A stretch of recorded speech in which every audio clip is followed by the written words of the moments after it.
प्रिय आत्मन, ओशो दरबार में आप सभी का हार्दिक स्वागत है। ऐतिहासिक क्षण है।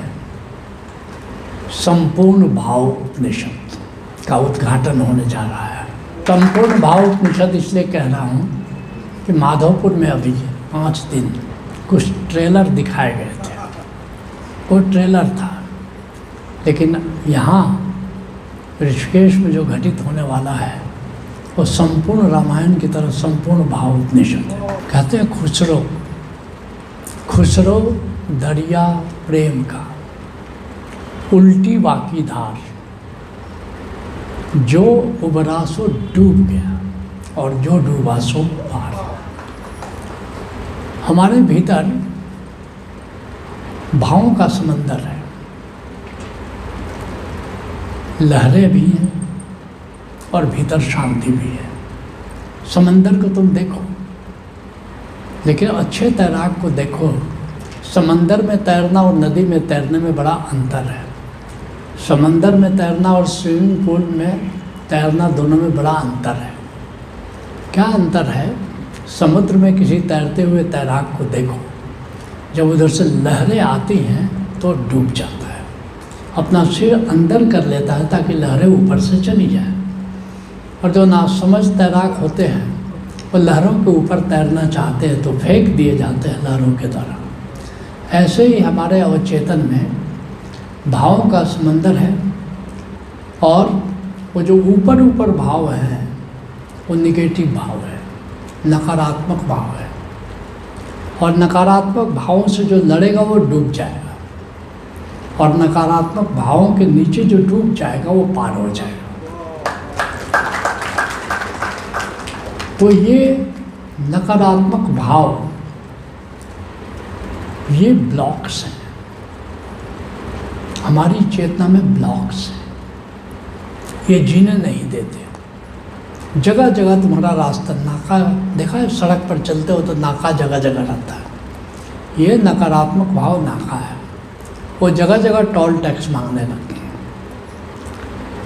लेकिन हम अधिकतर सरफेस पर चलते हैं, सड़क पर चलते हैं, या समंदर में ऊपर ऊपर नाव से चलते हैं, और हर बार नाकाबंदी हो जाती है। क्या उपाय है कि नकारात्मक भाव, ये जो ब्लॉक है, ये लॉक है, ये ताला है। कबीर साहब कहते हैं कि कोठरी महाकोठरी परम कोठरी विचार। पुराने ज़माने के ज़मींदारों का घर जिन लोगों ने देखा होगा, चूँकि मेरा बचपन ज़मींदारों के ज़माने में था, बीता, ज़मींदारों के आसपास ही बीता, तो मैं देखता था कि एक आंगन पार करो तो फिर दूसरा आंगन। जितना बड़ा ज़मींदार हो उतने आंगन होते थे। जैसे हमारे आजकल के आंगन है, अब तो आंगन होता नहीं, फ्लैट होता है, लेकिन हमारे ज़माने के आंगन थे बाद में, तो देखा एक ही आंगन होता था, चारों तरफ कमरे होते थे। उस ज़माने में ऐसा नहीं था। वो एक आंगन आया, फिर उसको पार करो, दूसरा आंगन आया, फिर तीसरा। अगर बड़ा ज़मींदार हो तो 9-10 आंगन के पार करके असली आंगन में तुम पहुँचते थे। ठीक ऐसे ही हमारी चेतना में भी 10 दरवाजे हैं, और हर दरवाजे पर लॉक लगा है, जिनको हम नकारात्मक भाव कहते हैं। और एक एक लॉक को खोलने की एक एक चाबी है। तो हम इन 10 नकारात्मक भावों को इन 5 दिनों में करेंगे। एक दिन में 2 भाव को लेंगे और इन 2 भावों की चाबी खोजेंगे। किस चाबी से किस नकारात्मक भाव का ताला खुलता है। नकारात्मक भाव क्या है? What are negative emotions? There are certain negative emotions, there are certain positive emotions. नकारात्मक भाव किसको कहते हैं? What are negative feelings? जो नहीं है उसका ख्याल नकारात्मक भाव। जो नहीं है उसका ख्याल नकारात्मक भाव है। तुम्हारे पास जैसे पानी नहीं मिला, भोजन समय पर नहीं मिला, अब तो नहीं मिला, अरे खाना नहीं मिला टाइम पर, खाना ठीक नहीं था, तो जो नहीं है उसका ख्याल क्या है? नकारात्मक भाव। और सकारात्मक भाव क्या है? जो है, राइट। लेकिन आदमी जो नहीं है वो लहरें हैं, लहरों का अस्तित्व नहीं है, वो तो पानी का अस्तित्व है।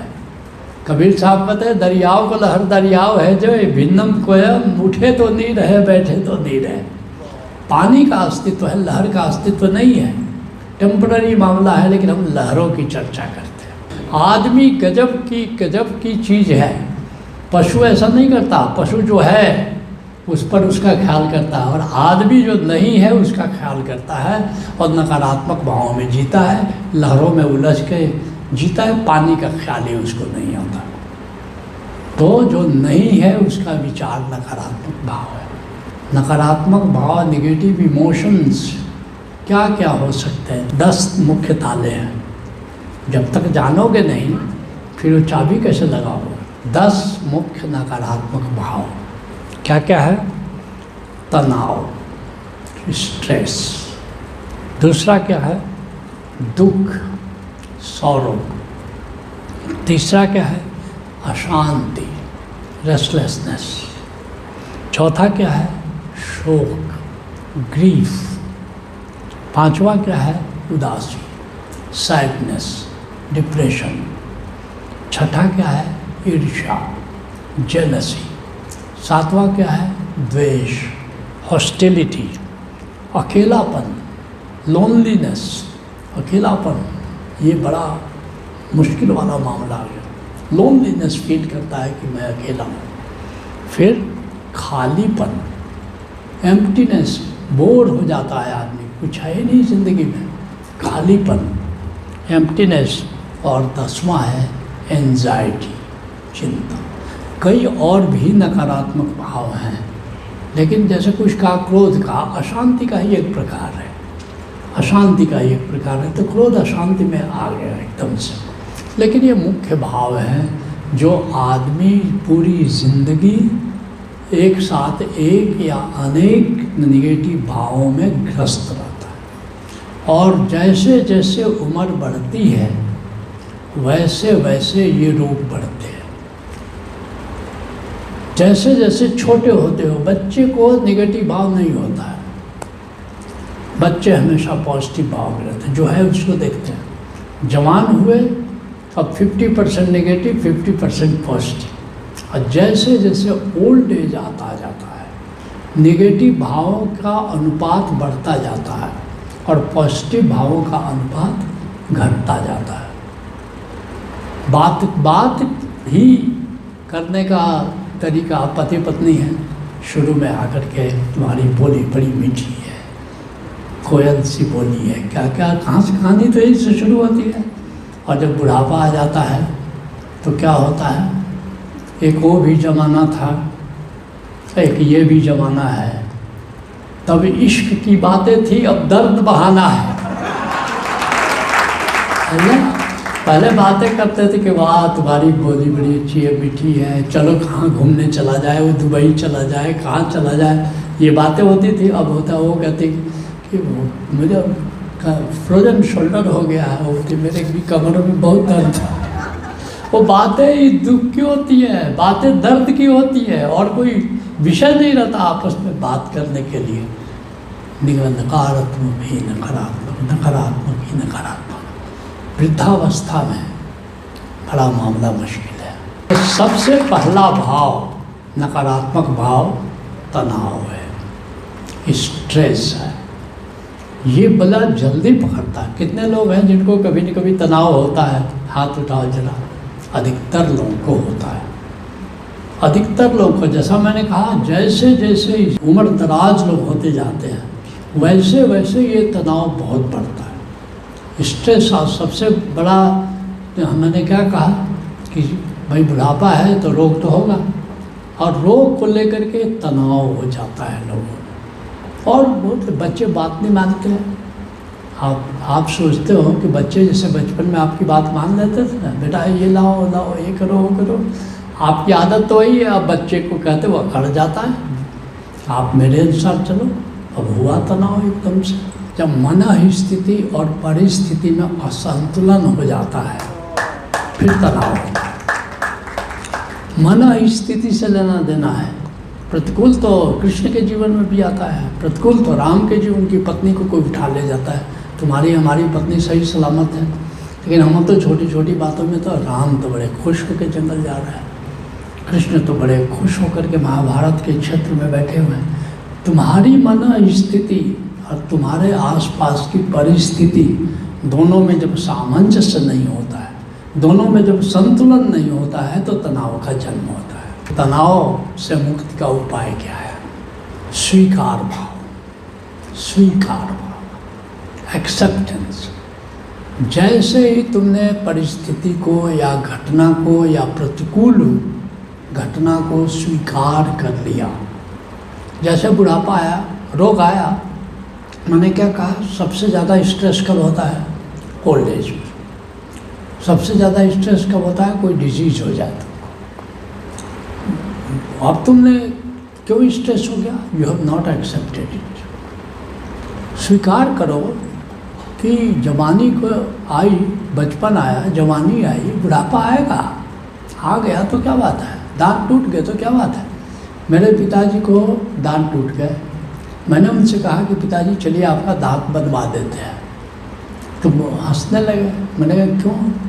उन्होंने कहा कि बुढ़ापे में दांत टूटना, कान से कम सुनना, आँख से कम देखना तो बुढ़ापे का श्रृंगार है, ये तो बुढ़ापे का श्रृंगार है। अरे सोचो, दांत टूटेगा नहीं, आँख से कम दिखेगा नहीं, कान से कम सुनेगा नहीं, वहाँ जाने का मन होगा? ये तो वहाँ जाने की तैयारी है। और इतने उन्होंने ज़िंदगी भर दांत नहीं बनवाया। हमें इतना स्वीकार भाव उनके भीतर था कि ये तो श्रृंगार है, बल्कि वे स्वीकार कहते थे कि रोग नहीं, ये स्वीकार है, ये श्रृंगार है, इतनी महत्ता दे देते थे। तो स्वीकार कर लो, रोग आया, बुढ़ापा आया, स्वीकार कर लो तो तनाव तत्काल दूर हो जाता है, टाइम नहीं लगता, एकदम से कपूर जैसा उड़ जाता है। स्वीकार की आँच देते ही कपूर जैसा उड़ जाता है बिल्कुल। इसलिए मैंने एक दोहा लिखा था, सबसे बड़ा तनाव है, समर्थ गीता का दोहा है, सबसे बड़ा तनाव है वृद्धावस्था रोग, और स्वीकृति उससे मुक्ति है, यही साधना योग। सबसे बड़ी साधना यही है कि तुम स्वीकार कर लो कि ऐसा है, ऐसा है, और मन स्थिति तुम्हारी परिस्थिति के अनुकूल होगी। वो गैप जो मन स्थिति और परिस्थिति में, उसके चलते अस्वीकार होता है, उस स्वीकार भाव से वो गैप खत्म हो जाता है और तुम एक बार ही मुक्त हो जाते हो। तो ताला क्या चीज़ का है? तनाव का। चाबी किस चीज़ की है? स्वीकार भाव की चाबी। और कोई भी चाबी लगाओ वो ताला खुलने वाला बिल्कुल नहीं है। जैसे एक नंबर का तनाव है, एक नंबर का ताला है, तो एक नंबर की चाबी लगेगी। तो एक नंबर का ताला क्या है? तनाव। एक नंबर की चाबी क्या है? स्वीकार। राइट। तो अब 2 नंबर के ताले की ओर बढ़े। राइट। तो 2 नंबर का ताला है दुख, सौरो। सौरो दुख क्या है? पहले ताला को समझेंगे, फिर इसकी चाबी खोजेंगे। ठीक है। दुख क्या है? अभाव की प्रतीति दुख है। हर आदमी के पास हर चीज़ नहीं होता, लेकिन दुखी नहीं है। एक दुखी नहीं है, लेकिन कोई चीज़ नहीं है और तुमको फील हो रहा है कि मेरे पास ये नहीं है, ये चीज़ होनी चाहिए।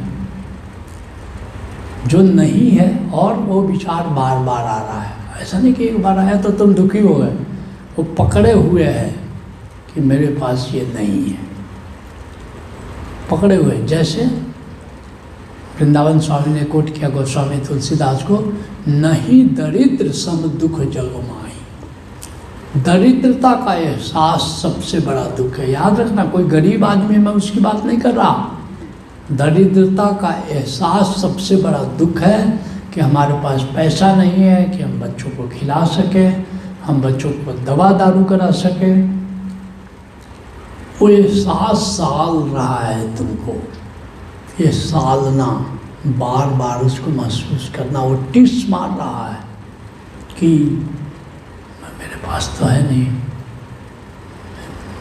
तो वो फीलिंग, अभाव की फीलिंग, अभाव की प्रतीति, अभाव का एहसास दुख है। ठीक, दुख से मुक्ति का उपाय क्या है? आज के बाद किसी को दुखी नहीं होना है। ऐसा नहीं कि केवल हम लोग चर्चा कर रहे हैं, बल्कि इसको अपने जीवन में इस एहसास को ढालते जाएंगे, ताकि आज के बाद जैसे कोई स्ट्रेस में नहीं आएगा, तो आज के बाद किसी को दुख में नहीं आना चाहिए। कौन सा चाबी इस ताले में फिट होगी? हर निगेटिव फीलिंग के ताले में एक पॉजिटिव फीलिंग की चाबी लगेगी। जैसे तनाव निगेटिव ताला था, चाबी क्या लगा? स्वीकार भाव। स्वीकार भाव एक पॉजिटिव भाव है, तो चाबी पॉजिटिव भाव की लगेगी। तो अब दुख के ताले में किस पॉजिटिव भाव की चाबी लगेगी, जिससे ये दुख का ताला खुल जाएगा, तुम दुख से मुक्त हो जाओगे? ग्रैटिट्यूड, अहोभाव। अहोभाव क्या है? What is gratitude? जो है उसके प्रति धन्यवाद भाव ग्रैटिट्यूड है। और ये हाईएस्ट ह्यूमन वैल्यू है, इससे ऊपर कोई ह्यूमन वैल्यू। एक अमेरिकन ने एक किताब लिखी है कि लोएस्ट ह्यूमन वैल्यू क्या है, लोएस्ट ह्यूमन क्वालिटी क्या है, एंड हाईएस्ट ह्यूमन क्वालिटी क्या है। तो उसने लिखा लोएस्ट ह्यूमन क्वालिटी है कंप्लेनिंग एटीट्यूड। लोग शिकायत में जीते हैं। एक दिल्ली में मैं प्रोग्राम लेने गया था सन 2000 ईस्वी में, ओशो वर्ल्ड में। तो वहाँ कुछ मित्रों ने कहा यहाँ पीएनपीसी क्लब की मीटिंग है, आप चलेंगे? हमने कहा कि ये पीएनपीसी क्या होता है? बोला ये पर निंदा पर चर्चा। मैंने कहा कि चलो अटेंड करते हैं। वहाँ लोग क्या कर रहे थे कि एक दूसरे की शिकायत कर रहे थे और बड़े मजे ले रहे थे, चटखारे लेकर के। तो मैंने सोचा कि अपने नेपाल आश्रम में फीडबैक के जस्ट पहले एक पीएनपीसी की मीटिंग करा देते हैं। क्या चटखारे लोकल एक दूसरे की खूब शिकायत लोगों ने जमकर की किया, वैसा है तो वैसा है वैसा है। फिर फीडबैक में लोगों से पूछा कि हम अपना अपना प्रोग्राम का 9 दिन के फीडबैक का, और आश्चर्य हुआ सबसे ज़्यादा पीएनपीसी सेशन की तारीफ हुई। ये सबसे मज़ेदार, एकदम बड़ा मनोरंजन है, बड़ा मज़ा आ गया। इतना लोग चटखारे लेकर के शिकायत पे जीते हैं। और वो कहता है what is highest human quality? कहता है ग्रैटिट्यूड।